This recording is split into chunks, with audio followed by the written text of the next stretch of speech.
ফিল্টারের অবস্থা মাত্র পুঁতে কাম তো কয়েকদিন আগে করে গেল এটা নাকি? তা আবার এই নাই চকির লিগে কলে পানি আহে না, তাই সে খুললাম, খুলে দেখি এই অবস্থা। এই যে ফিল্টার লাগাইছি, ফিল্টারের অবস্থা মাত্র 15 দিন হয়েছে নি বাতিজা? 15 দিন হয়েছে? 10 দিন হয়েছে।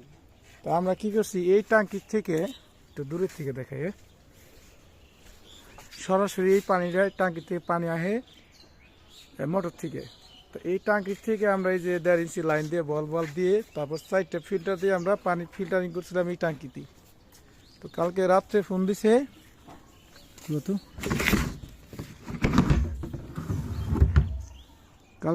ফোন দিছে যে পানি আসতেছে না। পরে রাত্রে কিন্তু আমরা এই যে ফিল্টার দুরা খুলে রেখে গেছিলাম, প্রাথমিকভাবে লাইনটা আর কি চালু করে দেখেছিলাম, এই দুইটা ফিল্টার নাই। এই অবস্থা তো ওই দুইটা খুলে দেখি নাকি, দুইটা কি পরিমাণ আয়রন।